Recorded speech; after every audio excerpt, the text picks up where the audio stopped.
Welcome to Tanakh Talk. I'm your host, William Hall, broadcasting live out of Kingsland, Texas, USA, with another episode of TNT, the Twisted New Testament, with Rabbi Stuart the Man Federow. Welcome back, Rabbi. We made it, Baruch Hashem.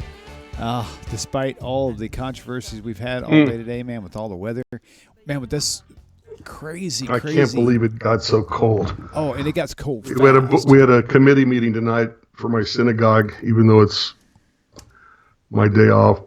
But we still had it today, or this evening. And I go in at 70 degrees. I come out, it's like 10. Okay, it's not 10, but it sure felt like 10. It felt like that drastic of a change. And as I'm, the little thermometer inside the car, yep, that tells you about the temperature outside. As I'm driving home, I'm watching it slowly decrease. Wow. Well, it started. I just love this cold time of year. That's sarcasm. I don't. I was in the studio all day today, just making some changes and adjustments, trying to get the other camera hooked up and all this other stuff. And I was. That's why when we had this power outage, it was just like, oh my God, my heart just sank because I worked all day long to get today ready. And then power outage, but because of cold weather. I don't know. I mean, I thought it was our house at first. And I was like, oh no, we forgot to pay the bill. But look outside and it's pitch black in our neighborhood. So with all that said, I was like, well, we wait. So about 3 minutes later, it comes back on. And I realized that my main computer was plugged into a backup power supply, but my secondary one, which has all the other software that I have to use to run with the programs, was actually plugged into a regular outlet. And I was like, oh no. And then I went to go log back in. It locked me out of it. It wouldn't accept my password. I'm like, I know that's the password. I know it is. Anyway, long story short, so I went in and unplugged it and plugged it into the backup power supply as well, just to reassure for next time I don't have this issue. And then just said a little prayer, and I was like, oh man, come on, let's get this thing going. And it worked that time. I was like, okay, cool. I'm happy with that. So we are back. We made it. Despite the odds, we made it. But I don't think anybody will, know we're here, but that's okay. Let's see. Yeah, let's see what's happening on YouTube right now. We'll find out. Hang on. I did put up a post. Let's find out if anybody's even on right now. Could be. That's all I know. Let me see. Live. We are here. Oh, that's not the live one. Now I'm streaming to YouTube. I don't know why it's not showing me a live display. And this could be an effect of the whole power outage too, where it might have messed up communications here as well. Let me see if I can find that. So tonight's topic, we are going to be discussing what it means to be grafted in. What is the real Jew? Yes. This should be a fun evening. So worst case scenario, even if we're not live on YouTube, we're live on Facebook from what I understand. And we will, if this doesn't show up for some reason, I will upload a copy of it so that we are there. I'm pretty sure that we're good to go, though. I'm actually logging into the live streaming now on the backup computer, and we'll see what happens here. And all right, we are live. Looks like I'm watching. So we'll see. It's we're getting about 40 minutes late, but that's okay. Most of the views don't happen until after the fact anyway, so we're good to go. So we'll go ahead and take this on. So I don't understand. So we're not on YouTube? We are on YouTube. I'm looking at it right now. Here we go again. Okay. Yep. I'm looking at it on YouTube as we speak. All right. So, all right. So, what does it mean to be grafted in? So, how are you going to approach this? What's the? It's very simple. What does it mean to be grafted in? It means absolutely nothing. It's a Christian invention out of their wishful thinking. Okay, now what do you want to discuss? Thank you. Next. Yeah, seriously. Okay, let's go through it. Okay. Gotcha. We got 18 on. Hey, do me a favor, guys. If you guys are on Facebook, why don't you switch over to YouTube? Because I need to make sure that that's actually working, if you don't mind. Yeah, I'm still trying to find it. It hasn't come up yet. I don't know why. It's there because I'm already on it. So just take your time with it. Okay, Yasmin, hello, good to see you. Don, Renee, Robert, Gloria. Usually I get a notification. I didn't even get that this time. Very good. Yeah, I would like to see some activity on YouTube. And it looks like there's only on two on YouTube. Mainly because we started like about 45, 50 minutes late. So thanks to the weather and thanks to an extended meeting on your end, but that's okay. We're good to go now. So let's move forward. So carrying on. So grafted in, meaning that you're saying that's completely a Christian invention. There's nothing in Judaism at all that would respect that except for conversion. That would be the only thing. But we call it conversion. No, that's what I'm saying. That would be That would be the only thing that even remotely comparable, but it's not called grafted. It's literally conversion. So go with that. Go with that. All right. Well, no. Let's. I know we're starting late and we're in a hurry, but let's. No. Wait. We're not in a hurry. You take your time. We have a full hour. Let's do this. Am I misspelling? Come on. Okay. In the New Testament, where is it at? Where does it in the New Testament? It talks about we're inheritors of the faith of Abraham or some other nonsensical the way they call it now, nonsensical, which is never a word. Romans 11. Nonsense. It's nonsense, but it's not nonsensical. That's a made up word I hate. Try Romans 11:11. There's Ephesians 2:11. Wait. Okay. Where'd you go? I'll see if I can put it up Romans 11. Yep, Romans 11:13 or 11. Romans 11, verses 11 through 31. Ephesians 2:11 through 13. I'll look it up with you as well. Let's see what we got here. Bible Gateway. Okie dokie. Bible book list. Ephesians. I'm going to go for Ephesians 2 just because it's already there. 2:11. Let's see what we got here. Yeah. There we go. All right. Wherefore remember that you being in time past Gentiles of flesh, you are now uncircumcised by that which is called the circumcision of flesh made by hands. And, wait, where are you reading? I'm in Ephesians, but I'm not sure this is it either. It talks about Romans 11:17. Is that it? Is that the one we want? Yeah, it'll do. Okay, Romans 11:17. Okay. Romans 11 and 17. There we go. Oh, yeah, that's it right there. And if some other branch should be broken off, that it should be grafted. Yep, that's the one. That's the main one I was looking for, actually. Let me see if I can pull this up here. Well, let me ask you something. Okay. I am not I forgot the word. Arborist. I'm not an arborist, okay? I don't know trees that well. I don't know, I really, really, really don't like working in the yard, like yard work, okay? But grafting one kind of branch, one kind of plant onto another kind of plant, I thought didn't work. Right. So you have to put a olive on an olive tree. Okay, and let me ask you a question. Okay. Let's say you put a, I don't know what, apple tree branch, grafted it onto a orange tree branch. Okay, it doesn't make the apples into oranges just because they're grafted in, even if they could be grafted in. Right, gotcha. The apples are still apples, and the oranges are still oranges. And and all the apple tree that's being grafted onto the orange tree is doing is sucking the life out of the orange tree. Wow. So stop it. It always amazes me how people hear these, what are they called? Parables of Jesus, and they swoon. And they say, oh, that's so wonderful. Okay, but if you stop and think about them, I don't think they're really that good, that nice, that whatever. They're well thought out, kind of a parable. Okay, the olive tree that is grafted onto the olive tree, okay, began as olive tree. Okay, it didn't change. Right. But if you put an apple tree branch onto an orange tree, it doesn't become an orange, and all it does is suck the life out of the orange tree. Okay, you following my analogy here? I do. I've seen them try to prune. I'm probably using the wrong term, but prune or slice branches together. They even have these little tools now that will make like this little cute little teardrop shape cut with the male and female. You can slip them together almost like Lincoln logs, and then take the plastic and wrap them up, and it's supposed to do something. But like you said, if you take two different species altogether, that won't work. Right. And you have to use the same species or something similar, I think.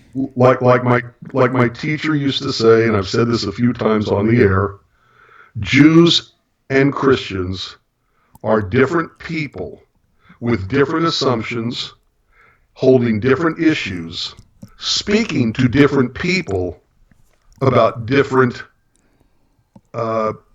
concerns. Right. Okay? Jews and Christians don't have the same assumptions. Okay? One says a person can die for your sin. The other one says they can't die for your sin. One says we are born sinners, guilty for the sins committed by previous generations, or going all the way back to the sin of Adam and Eve. And the other one says Adam and Eve didn't sin in the Garden of Eden. We don't die because they sinned. They didn't bring death into the world. We die because that's the natural order of creation. If you have to eat the fruit of the tree of life to become immortal, you're already mortal. Okay, you can't have them both at the same time. Right. Which is, okay, different assumptions, different issues. Our issue is not and has never been, how do I get to heaven? Somebody's saying that your voice is echoing. Give me 1 second. Is it echo? In. Sorry. I don't mean it. One of these Snag'em updates, man. Every time they update something, they always screw something up. Yep, sure it is. I'll fix that for you. I told you before Skype all of a sudden decided to update 3 times. Man. All right, you should be good to go now. Sorry about the echo, guys. I did not know it was echoing, but now it's fixed. I'm sorry. We didn't mean to echo. Okay. All right, the point I'm making, though, is that Judaism has different assumptions. We also have different issues. Our issue is not how to get to heaven. Our issue, biblical issue, is how do we create a relationship with God? How do we create a good relationship with each other? Okay, our issue is how to treat each other. You look at the commandments. You look at the 10 commandments. You look at, what are the concerns of the Bible? The concerns are the here and now. And I don't know of any place in the Hebrew Scriptures, in the whole Tanakh, where it says, if you want to go to heaven, here is what you have to do. Right. Okay. So we also have, and we're speaking to different people. Okay. Namely, we're speaking to Jews. We don't really try as much as I think we should to speak to the nations. Okay. We're supposed to be a light to the nations. Right. At any rate, that's a separate issue. Okay. But primarily, we're speaking to different groups, and we're speaking to different groups about different concerns. Their concern is to get the whole world to go to heaven, somewhat. It's also to validate their own faith, because when you know someone who converts to your faith, it validates your faith. So they're also doing it for psychological reasons. Okay, it's not just to save everybody else. It's also to validate their own belief system. Right. Okay. Judaism is just trying to make the world a better place for us and for each other and for everyone on planet Earth. Okay? Right. Rabbi, go ahead and look on YouTube now. I've just realized YouTube did something stupid. I never have to go and change the privacy settings on the videos, but tonight, go and spoil it all and doing something stupid. I know, right? But I love you. It looks like so I noticed that it was actually automatically defaulted to private, and it's never done that before. It's always automatically public, like you mark it private. So now here we go. I just found you. Yes, because the YouTube. Anyway, stop changing stuff, man. That's aggravating. It would be different if they'd change something and they would let you know, like in the news. They change the speed limit and say, hey, watch out for I-35. They just changed the speed limit to 90. They at least let you know about this stuff. Man, how aggravating is that? But we're good now. So and there's nobody on the chat. That's because I just changed it to public. It's been private. No one even knew it existed until just now. All right. So, and now it's so late they might not even be wanting to tune in anyway. So don't worry about it, though. Like I said, most of the views happen after the fact. So anyway, so all you people on Facebook now, if you want to go to YouTube so you can pick up on the chat there, that would be helpful as well. So let us know what you think. All right. So at any Carrying rate, on. There we go. 17. Yep, they're starting to pop in now. And if some of the branches be broken off, and you, being a wild olive tree, were grafted in among them, and with them partake of the root and fatness of the olive tree, and boast not against the branches, but if you boast, you bear not the root, but the root bears you. Okay, like I said, it sounds nice, but olive tree grafted into olive tree doesn't make the olive tree any different than it was. apple tree being grafted into an orange tree doesn't make the apple an orange. It just, as it even says right here, sucks the life out of the orange tree. Right. Okay. And I think the actual only way that would really work in a super healthy way is if that thing being grafted in actually isn't grafted into a branch, but actually gets grafted into the root, like in an olive tree. I think that's what they actually have to do. Is have to graft it into the root somehow. I'm not really sure. I can't remember. We had a discussion on this a long time ago, but I'm thinking if that's true, then if you would look at it metaphorically, going into the root of something means to go all the way down to the core and actually do what that core teaching teaches. And right. there's not right. No, go ahead. And so, and I don't know a single Christian alive that believes that. They think they've been, grafted in the sense of as long as they feel connected, then they're the replacement Jew. They're the ones who are the new Jew, just because they feel like they have a relationship with God, and that doesn't make any sense to me. Well, the whole grafting in thing never made sense to me at all anyway. Right. They think because they are grafted in, then we have to believe they're grafted in. Right. And when I say to people who tell me this, that's a Christian concept. Judaism doesn't accept that. They look at me puzzled like, what do you mean you don't accept it? Right. Like, isn't it obvious or something like that? In Judaism, it's very, very clear. You convert to Judaism, you don't get grafted into it. And because of so many distinctions between Judaism and Christianity, how you can think that they're grafted in is beyond me. Mm-hmm. Right. Okay. Right.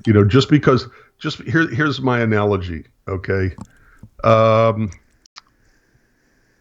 Dennis has a garden, and in his garden, he grows cucumbers. And in the dead of night, Chris decides to plant tomatoes in, I forgot already what name I used, the first guy's garden. So when the tomatoes start growing where the cucumbers were growing, it would be like saying that the tomatoes are the end result of the cucumbers. They're the culmination of cucumbers, and the cucumbers grew into the tomatoes. Right. Because they're grafted in.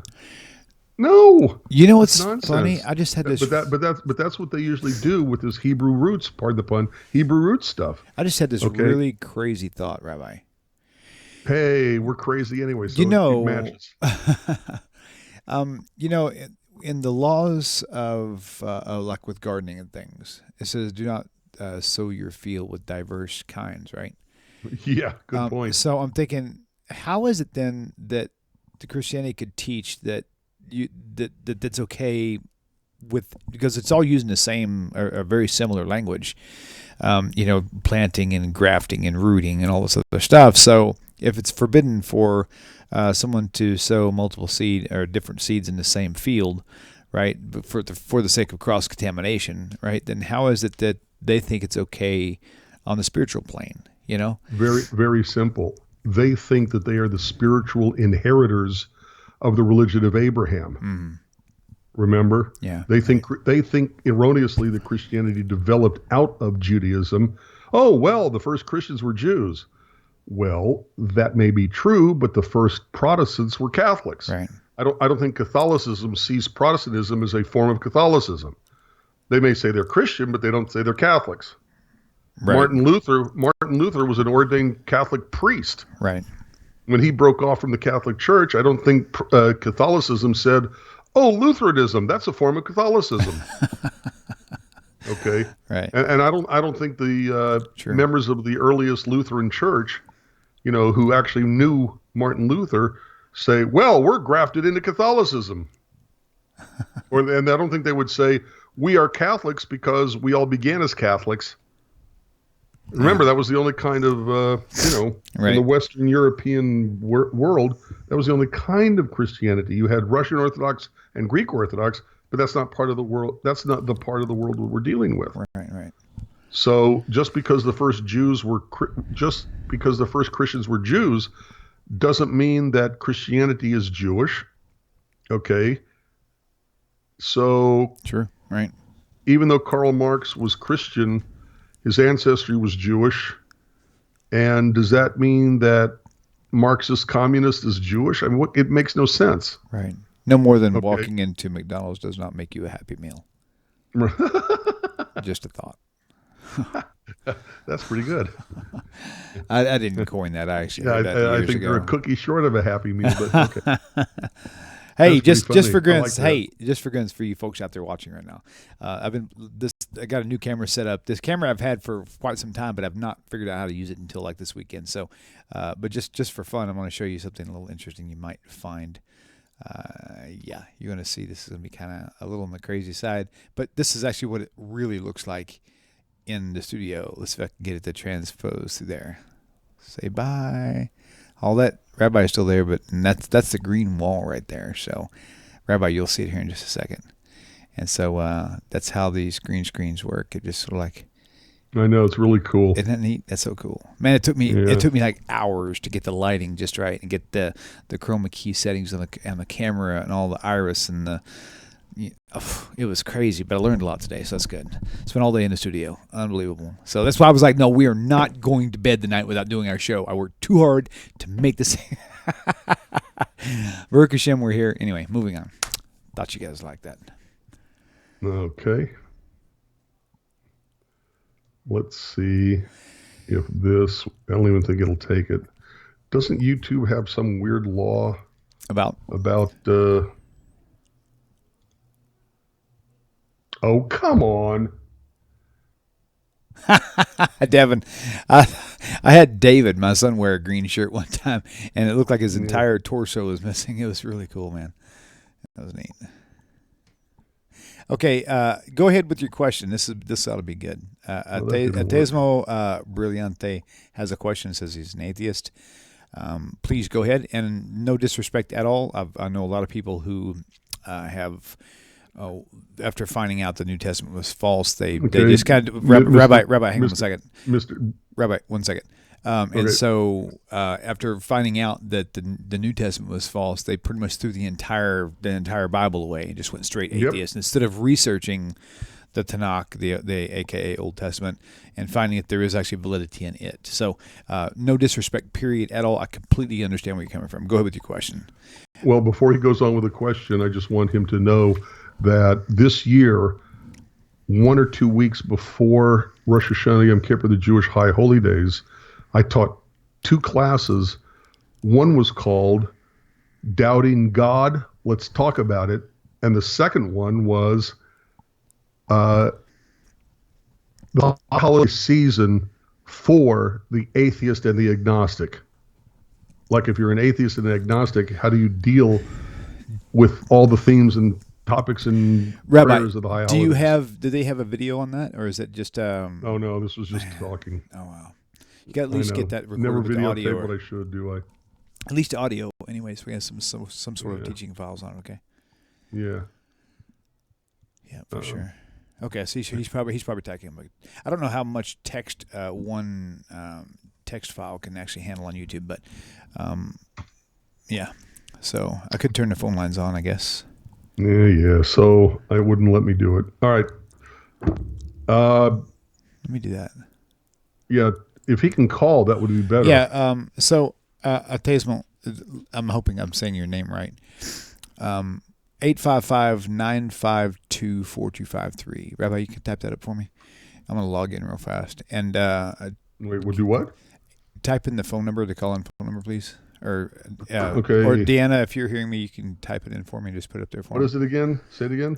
855-952-4253. 855-952. 4253. 855-952 what? 4253. 4253. Yep. 855-952-4253? Yes, that's it. Okay, Done. So Tezmo, do me a favor.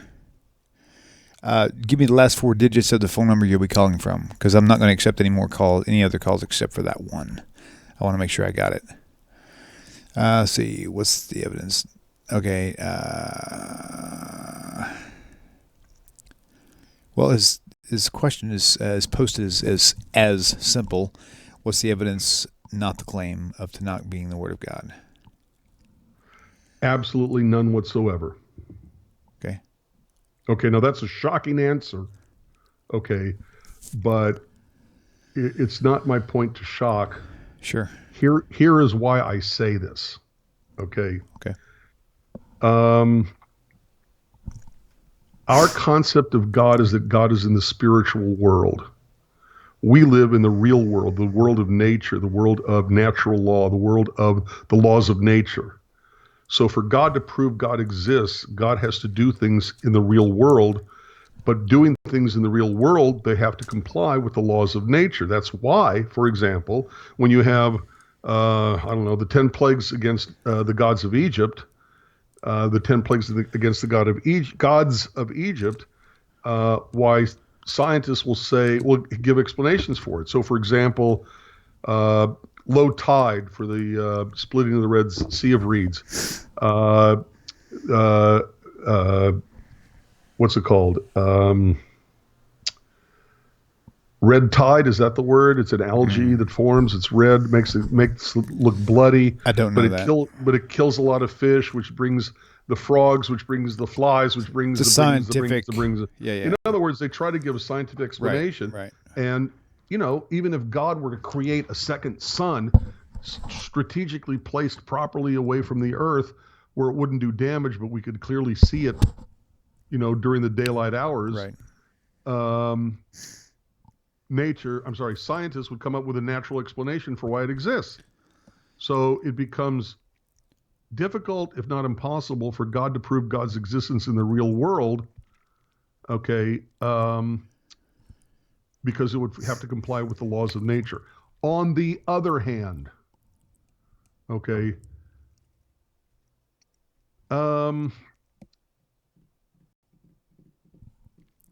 there are passages. Start over. Let's pretend that the Bible is not the Word of God. Let's pretend the Torah is not the Word of God. Oh, well, wait a minute. If the Torah is not the Word of God, I guess it must be okay to murder? No, because even without God, the Bible is a great guide, especially with rabbinic commentary. It's funny to me that atheists always want to take the Bible literally and then get angry at people who believe in the Bible because they take the Bible literally. It says over here, and they'll give the verse, and they'll say, oh, so how?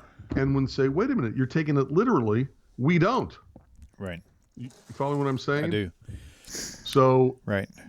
My point is that there's still a lot in the Bible that's very good advice for how to live your life.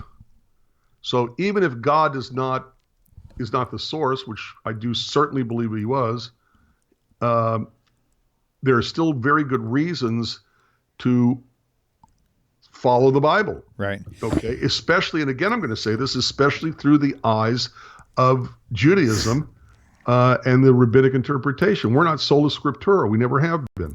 I got to say something too. We're not fundamentalists, because fundamentalism by definition means you have to take the Bible literally. Judaism never did. There's always commentary upon commentary upon commentary. Right. I've often mentioned to a couple people in the past several years a very similar concept, and that is that even if I wasn't absolutely certain that the Tanakh, the AKA Old Testament, was legit, I would still follow it regardless, even if I wanted to define myself as a possible agnostic, not atheist, but agnostic, meaning not really sure, right? Because number one, it's the only book in the history of mankind that makes full sense. Not any sense. There's some that make some sense, but this one makes a lot of sense all the way across the board, with everything. Even in Genesis, I know in Deuteronomy chapter 6 or 8 or something like that. These other nations are saying, man, what other nation has such wonderful and amazing laws and amazing understanding with the creation and things like this? So I'm thinking on that level alone, I don't think I would ever classify myself as an atheist, even if I thought I might be one, because I would still follow it anyway, because it's the one thing that makes more sense than atheism does.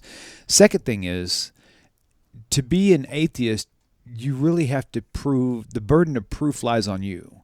So instead of an atheist, whoever it be, challenging us to prove that God exists. I would say the opposite. I would say you prove that He doesn't exist. That would be my challenge, because I can find everything from specifically answered prayers down to patterns and behavior changes, down to literally blatant, borderline miracles that happen moments after being spoken.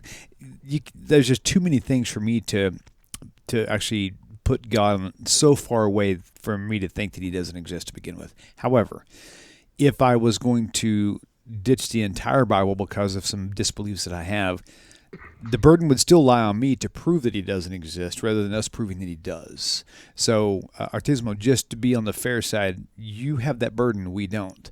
Now, we're going to take the time to explain questions that you have and discuss them with you, but just remember the burden doesn't lie on us, it lies on you. So, Rabbi, all right, let me continue with something, okay? Yes, sir, please do. He asked the question, what is spiritual? Define your terms, please. Spiritual is the non-tangible. Spiritual are the things that are not in the physical realm. They're the emotions. Okay, they're the feelings we get. We get feelings of the spiritual, or what are called the numinous is the fancy term. Let me give you an example, okay? I would say that most people, especially and including Ateismo, love someone. Okay? Show me your love. Mm-hmm. Is it here? Right. Is it in the heart? Is it here in the chest? Is it in the brain? Okay. And all you can show me in the brain are cells, brain cells, and electrical signals, but you're not showing me love. So, hey, you can't prove it to me, therefore you don't love. But you feel it, you know it's there. That is the spiritual. It's the non-physical world. Okay, it's the emotions and the feelings and the I don't know what else to put it. The attitudes, right? Okay, of or pertaining to the spirit, meaning the how you feel about something, the aura, the I don't know what else to call it. So that's how I would define or explain, not define, but explain the spiritual. Okay. By the way, MRENAEP, Mr. Eniap, or any whatever his name is.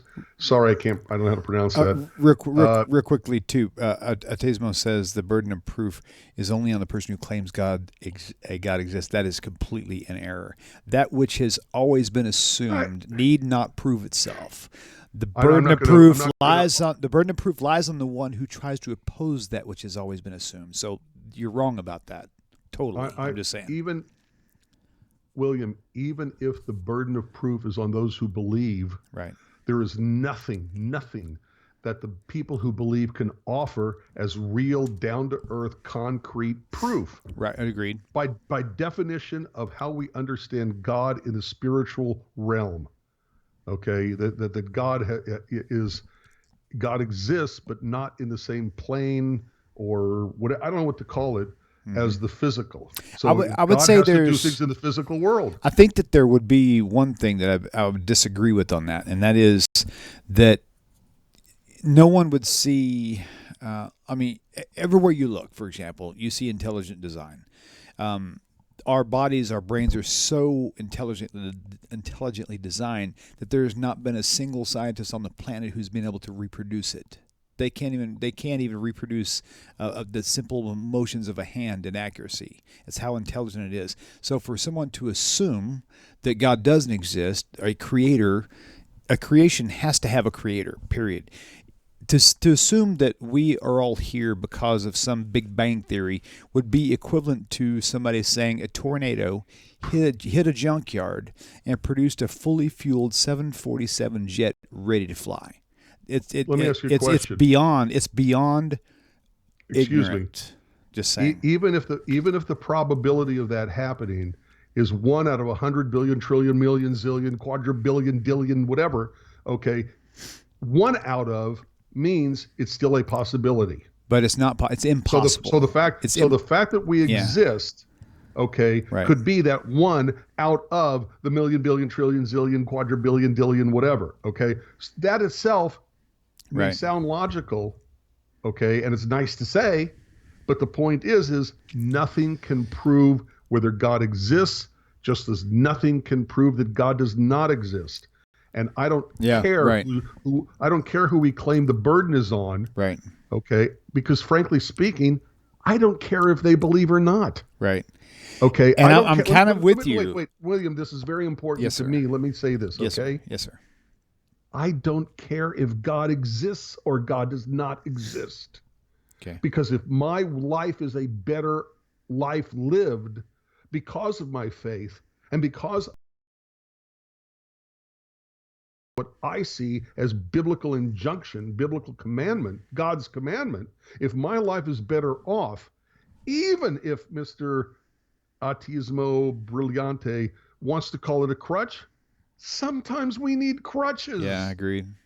Okay, I walk with a cane. You know, you're going to kick my cane out from underneath me because I need a cane to walk on. Sometimes we need crutches. Yep. And guess what? Someday he may need a crutch that's more spiritual. Ooh, what's that? Okay. and what's wrong with it? Right. And if my life is better off because I believe whether or not there is a God, yes, I believe there's a God, but even if there isn't a God, I'd rather live my life believing in something that doesn't exist and be better off for it, Right. okay, than not believing and clearly not being better off for having a belief, even if God doesn't exist. And study after study after study after study shows us that the people who believe and who actually pursue their faith, not just talk about it or argue about it, they have a better life. Agreed. They are happier. They are more calm. There's live a longer life. There's a billion reasons to be religious, and you will get the benefit from being religious even if there is no God. And so if I have a choice, I'm going to choose belief because to me it is logical and reasonable what I see in the Bible, especially, again, I'm going to say it, not taking it literally, but seeing it through the eyes of Judaism. Right. And I'm going to say this as my final statement to Artismo, because we got other people who have comments and questions. Going back to what I said, you want absolute proof? Look at that cabinet sitting in your kitchen right now, and you tell me that thing just came about with no one's help. Look at your hand, look at your butt, look at everything, and if you can honestly tell me that those things came about through random chaos, you're watching the wrong show for one thing, but more importantly, you're not being honest with yourself because it's absolute nonsense. It makes no sense whatsoever. So nothing existed, but all of a sudden, for no reason whatsoever, everything came into existence, and it's fully functional perfectly. That's right. But even if there's a 1 in a billion, trillion, million, quadrazillion, dillion chance of that happening, the fact that it happened doesn't require the existence of God.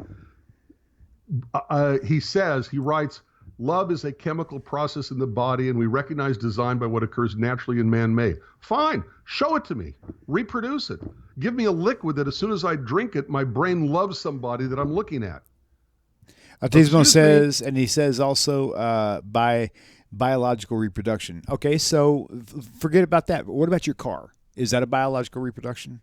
Is that something? Are the chemicals that people use to show me the biological reproduction? Show it to me. Right. Everything that you say, even that you're teaching, it takes more faith to believe that God doesn't exist than it does to believe that He does exist. I'm gonna leave it right there. Moving on. Okay, so I'm going to scroll up. There was a lot of questions that happened earlier. Ultimately, we don't care if he believes. He just cares a lot that we believe. Right. And this is, by the way, the conversation was more an attack than it was seeking knowledge, because every single thing we've said, I guarantee you, he's heard before. Okay, so we're looking for more questions. Okay, let's go back to the main topic again with the whole grafted in thing. So in summary, if you could summarize the whole idea of Christianity and their view of replacement theology based on the whole grafted in thing, what would be a couple of good Tanakh aka Old Testament Tanakh references that you could point them to discredit their thoughts on that? Is that question clear? What biblical verse would do what? What scripture Tanakh scriptures or verses could you give as an example as to why replacement theology is not accurate or grafted in, the whole idea of being grafted in? Oh, that's pretty simple. Of course, me and my memory, I could never remember the exact verse. Hold the phone. Okay. Okay. All right. Give me a second, because I Sure. know right where it'll be. I know where it is. I just have to find it and then find it again, because that's what we do. Okay. It's good to see everybody out there, by the way. Now I've learned a learning curve. If I find out that there's not very many viewers listing or showing up on the screen for the show, that I've got to go to the privacy settings and change them so that it's public. And I have no idea, once again, that was actually taking place. Maybe it had something to do with the power outage. Maybe it disconnected from my router and lost its settings. I'm not really sure. I know it's coincidence. Bring up. I'm sorry. Where's my glasses? Oh, bring up. That's going to be a problem. Hang on. Let me get something to bring up. Oh, here. well, forget that then. Okay. Just go ahead and read it off the page. I'll see if I can pull it up by the time you get done. Exodus 31:16. Okay. Exodus 31:16. Go ahead and read it. Exodus 31:16 and following. Okay. 0.6. Now let me do it again. Exodus 31:16. 31. 02. Wow, how did my IP address change just because it powered down? Okay. Weird.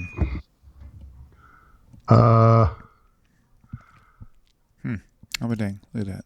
31:16. The children of Israel shall keep the Sabbath, to observe the Sabbath throughout their generations, for a perpetual covenant. What does perpetual mean? It is a sign between me and the children of Israel forever. For in 6 days the Eternal made heaven and earth, and on the seventh day God rested and was refreshed, which means that the Sabbath is an eternal sign of God's eternal covenant between God and the Jewish people. God's eternal covenant made by an eternal God with the eternal people forever. So that's real quick and easy. I think I got it, by the way. And those who attend Jewish services, Vishamru b'nei Yisrael et Hashem. Okay, I can't sing with, everybody's covering their ears and thinking, oh God, he's singing, stop him. Okay, but 16:17, it's a sign forever between me and the children of Israel. Okay. Okay, so tell me, it was what verse was that? Chapter and verse again? It's Exodus 31:16 and 17. Okay, that's real quick and easy, that the covenant between God and the Jewish people is eternal. And if you take a look in the Bible, okay, every time that a prophet got angry and quoted, on God's behalf, told the Jewish people, I'm divorcing you, I'm kicking you out, forget you, yada, yada. At the end of the chapter or at the end of the book, God takes them back, and explicitly says, our covenant is eternal. Right. And it's repeated over and over and over again. Okay. So makes sense. I see it right there. It's on your screen. Beautiful. Yep. All right, good. Okay, so where are we at on time? We got another 15 Wait a minute. Let me look at what he was saying. He who? Where'd you go? Jeremiah 8.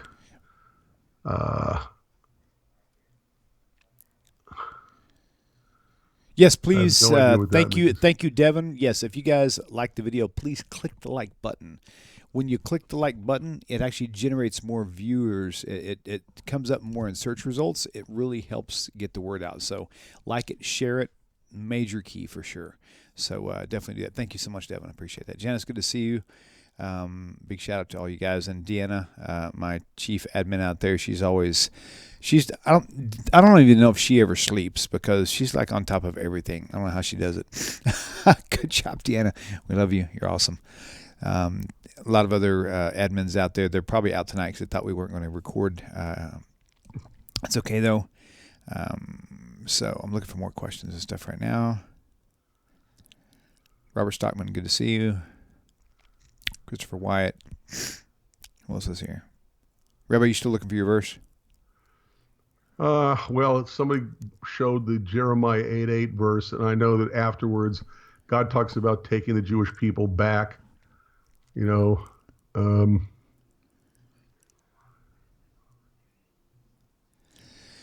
Okay.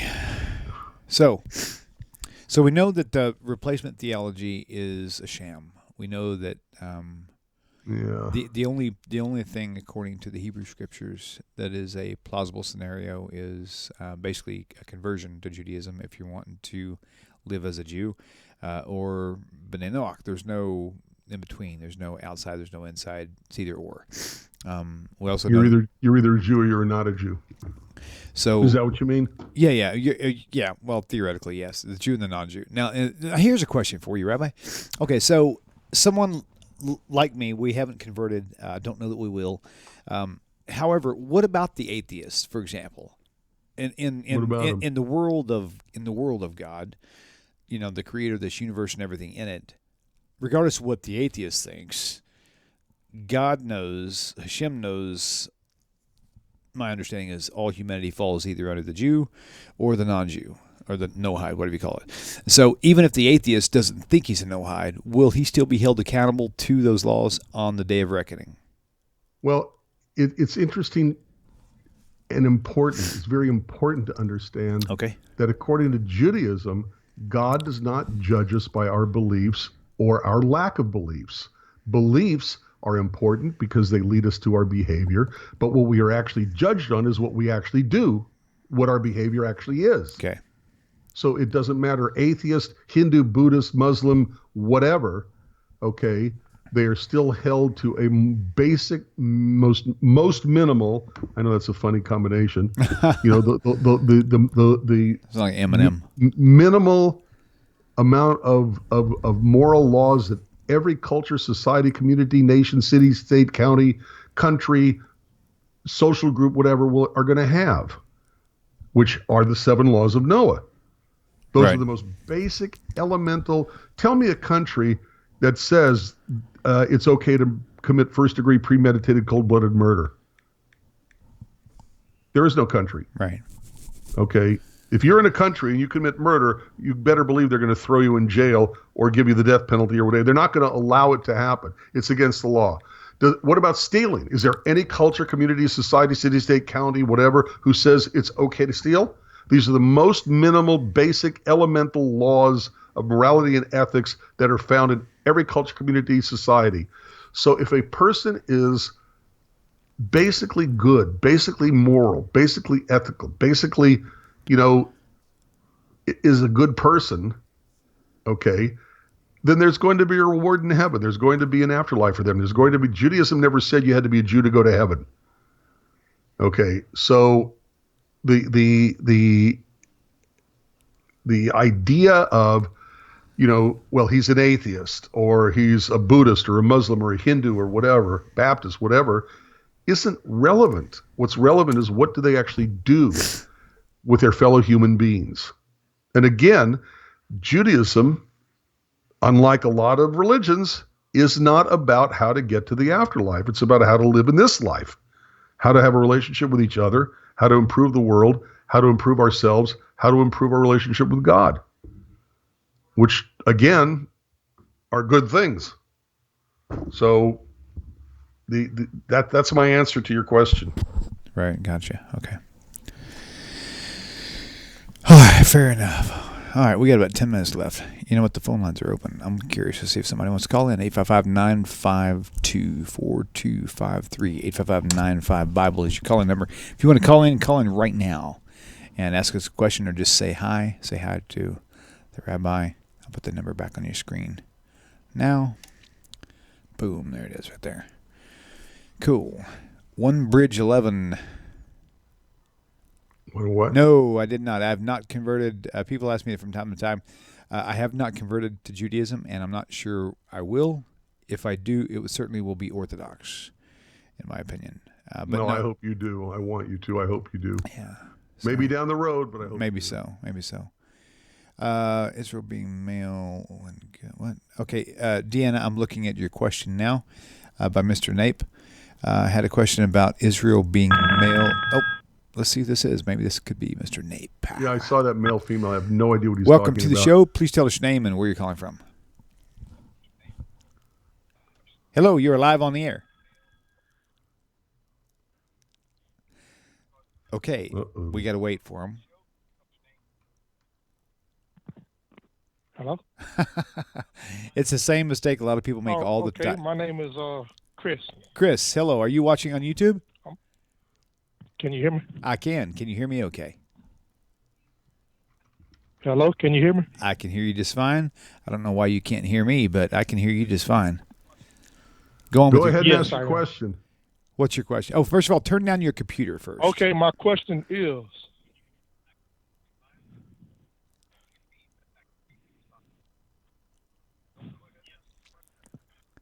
we wait, heard you Rabbi, say Rabbi, hang on just a second. okay, all right, I'm finna turn my radio down. Yeah, turn your radio down, because actually, my question is, can you hear me okay? Can he can't hear me. Okay. a child born become a son and eternal father? Can a child born as a son become an eternal father? I really don't understand your question at all. And my answer, if I understand your question correctly, is not exactly the way I think you mean. A child born can grow up and become, okay, Bill is born, Bill grows up, and Bill has a son named Bob.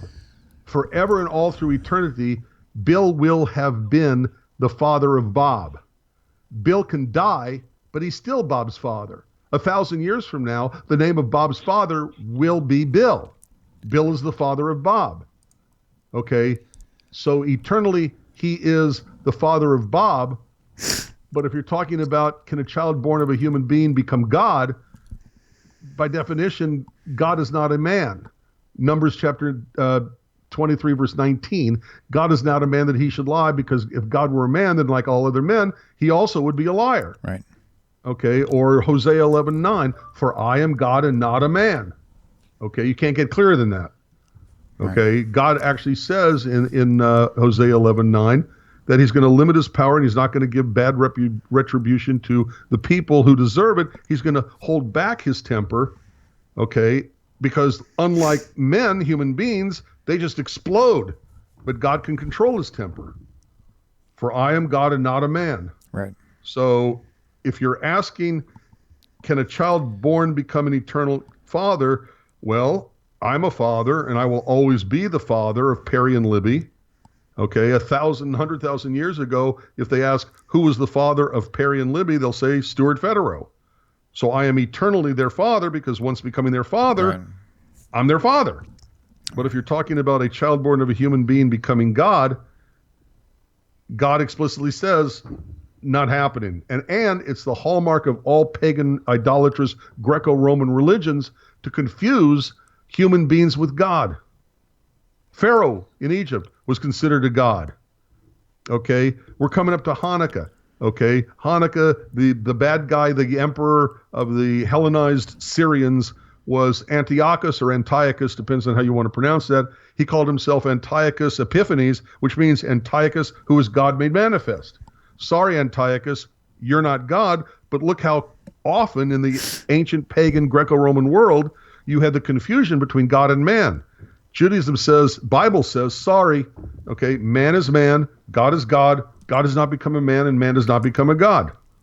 Right. So I'm not sure how he meant the question, but that's my answer. Yeah, that was actually a good question. A good answer. So just for all the callers who do call in, whenever you call in, keep the phone to your ear. Don't lay your phone down and expect to hear us talking to you through your TV. There's a 20-second delay in everything that happens. So from the moment you say hello and you wait, you have to wait 20 seconds to hear us respond to you on the TV. So don't do that. When you call in and keep your phone to your ear and turn your computer or your monitor down. That's the best way to have an instant reaction so we don't miss anything. And if we need clarification on a question or something like that, it'll be very easy for both of us. So the phone lines are still open. We got about 5 minutes left. If if you guys want to call in, lines are open right now and the volume is up. So just remember, yes, 855-95 Bible. That's the best way to remember. So, that's okay. It's a lot in one breath. Very good. Okay. There's a question about something, I can't find it, but basically it's when God likes Israel, he's male. When God hates Israel, he's female. Or when God loves. Read the very last question. Go all the way to the bottom and read Deanna's paste. It explains it all. The question. All the way to the bottom. Israel was in sin. The nation was referred to as a woman. When it was good, the nation of Israel was referred to as a man. I'm sorry, but I don't think that's true. I would almost see it would be the opposite. Okay.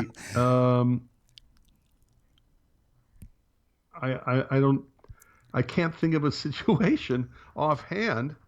Okay. As a matter of fact, there's even one sentence. Let's do this. Why don't we say in one sentence they're referred to as both, and I can't remember. Why don't we say, Mr. Nape, if you can actually give us an example in the text of Tanakh for both counts. It'd be better to have more than just one, of course. That'd be very helpful. So, here we go. He just said like the symbol of Hosea's wife. Right, was Israel. But remember, at the end of Hosea, he tells God tells Hosea to take the wife back. Right. So. Right. I don't want to take these too seriously. But see, now here's the thing. Here's the thing I have an issue with now with that whole idea. All throughout Tanakh, not just good or just bad, but all throughout Tanakh, I mean, it's like Israel would be compared more as to the bride of the Creator. I mean, he's God, and the whole thing with the ceremony of his union with Israel is Israel's pretty much for the most part has always been in the role of the feminine versus the masculine. So I'm not really sure. Maybe there was a couple stories that you had read, Mr. Nepp, that actually had pointed that out. But in general, its overall blanket statement is the Israel itself has always been kind of like represented as the bride of Hashem. So right, good and bad. And thank you. I forgot who it was already. It was important. But they gave the verse of Jeremiah 31, verse 4 through 6. So that's late in Jeremiah, and he's taking the people back as his people. Okay, and I can't remember, somebody brought up Jeremiah 8:8. Well, but Jeremiah 31 says God takes them back. So, people only want to see what they want to see, and they'll quote where Israel gets admonished and punished for their sins, but God forgives because the covenant between God and the people of Israel are eternal. Right.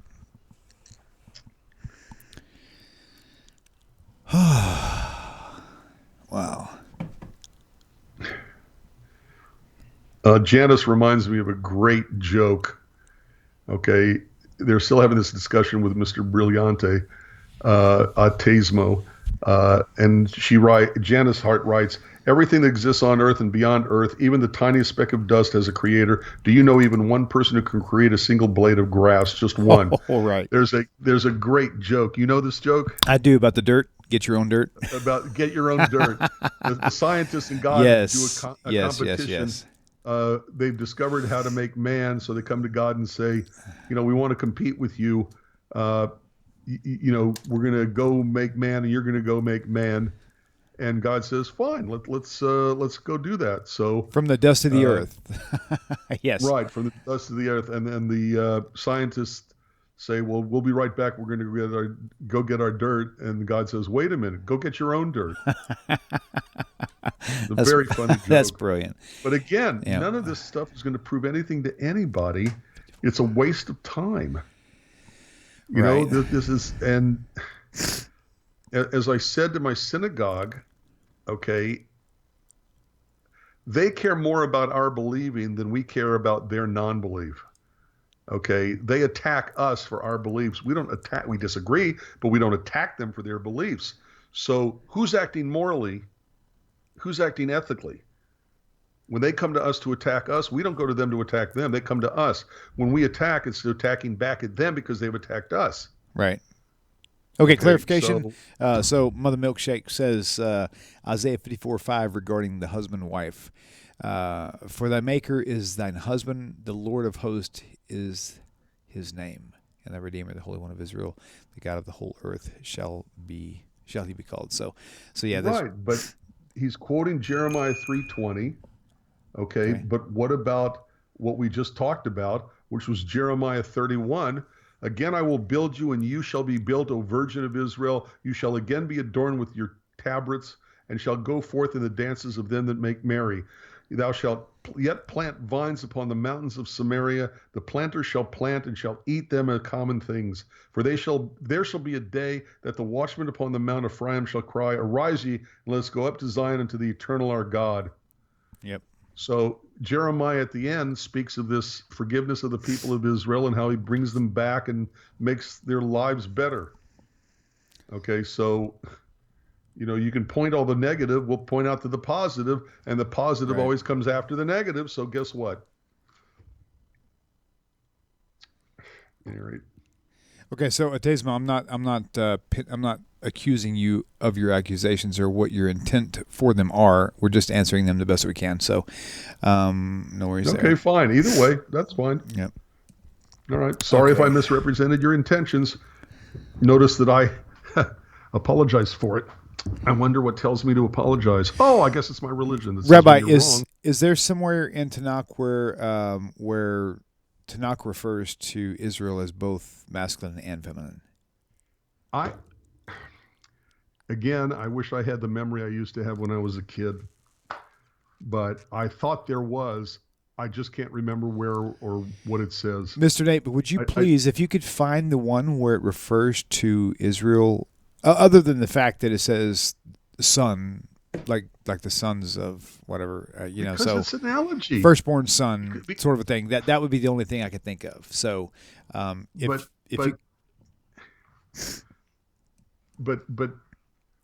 again, why are you taking this literally? Right.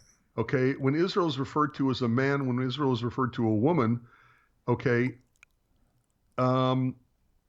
it's because they're trying to use the analogy of how a man behaves or how a woman behaves. What about a woman in travail? Right. Israel is likened to a woman who's giving birth, okay, going through birth pains. Now let's see if I can find that and search out the context. Okay. Birth pain, if I could type pains. Okay, that was not it. Birth pangs. P-A-I-N-G-S. No. Okay, birth. T-R-A-B-A-I-L, birth. Right. Ah, come on. Let me find it for you here. I'll help you look for it. All right, I'm going to pull this. This will be our last call of the night because it's getting late. So, we started late. All right, caller, welcome to the show. Please tell us your name. Where are you calling from? Hello. Hey, welcome. Who is this? Hello. Can you hear me? Okay, you couldn't hear us. That's all right. Hello. No, wait a minute. I already hung up. So like the first guy who called. Yeah. Yep. And plus, we're kind of out of time anyways. The phone, I just shut the phone lines down. So let's deal with this last topic, and then we'll move on. What up, son? Wait. Come on over here. Give me a hug. To what? Just walk in front of the camera. Nobody's going to care. Don't matter. See, look at that boy right there. Oh, my gosh, you're cut off. Thank you. Isaiah 62:4. You shall no more be called forsaken, neither shall your land any more be termed desolate, but you shall be called Hephzibah, and thy land Beulah, for the eternal delights in you, and your land shall be married. Come on. At the end, this is the end of Isaiah. So even if Isaiah begins, condemning and getting angry for God at the Jewish people, at Israel, right. At the end of Israel, there's forgiveness. There's nechemta. There's nechemta. There is consolation. Okay, and God takes the Jewish people back because the covenant is never.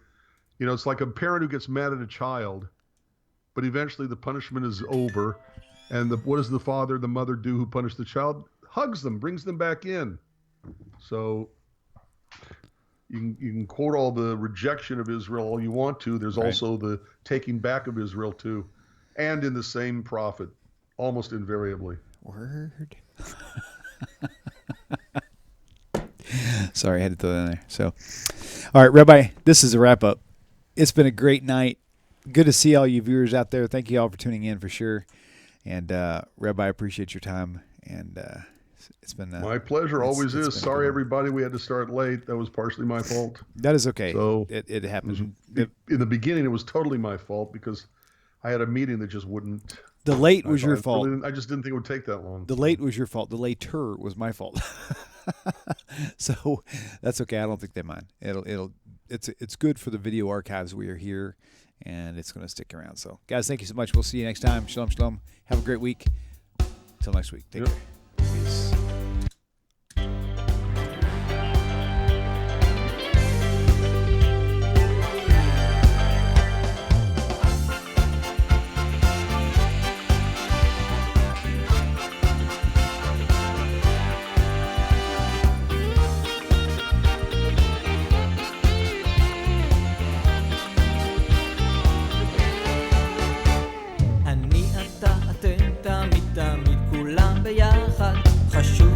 חשוב והכרחי להיות ביחד. איפוק זו העוצמה, ויתור זו הגדולה, השאיפה והכמיהה. אני אתה אתם תמיד תמיד כולם ביחד. חשוב מכל חשוב והכרחי להיות ביחד.